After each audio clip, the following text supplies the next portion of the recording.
உங்களுடைய வாழ்க்கையில் ஒரு பிரச்சனை வந்த உடனே உங்களுக்கு ஞாபகம் வரும். என்ன ஞாபகம் வரும்? அப்பா, முதல்ல அன்னைக்கு எப்படியோ இருந்தோம், அன்னைக்கு நல்லா இருந்தோம், ஆண்டவரை ஏற்றுக்கொண்டோம், இவ்வளவு பிரச்சனையா? சில நேரத்தில் அப்படிப்பட்ட எண்ணங்கள் தோண ஆரம்பிச்சு, ஏன் இவ்வளவு பிரச்சனை அப்படின்னு சொல்லி பிரச்சனைகளை பெருசா பார்க்க நினைச்சுக்கிட்டே இருக்கணும். ஆனா உங்களுக்கு தெரியுமா, அந்த பிரச்சனைகளை கர்த்தர் உனக்கு ஆசீர்வாதமாய் மாற்றுவதற்கு தான் அந்த காரியங்களை கர்த்தர் வச்சிருக்கிறார்.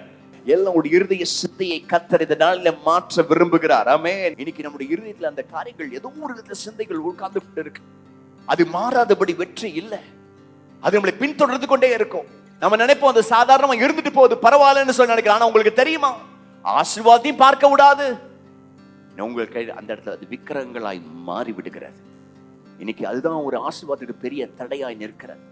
இன்னைக்கு நம்முடைய இருதயத்தில் இருக்கின்ற அப்படிப்பட்ட சிந்தைகள், பொறாமையின் எண்ணங்கள், ஏதோ பாவ சிந்தைகள், இது எல்லாவற்றையும் கர்த்தர் இந்த நாளில் விலக்கி மீட்க விரும்புகிறார். ஆமென்.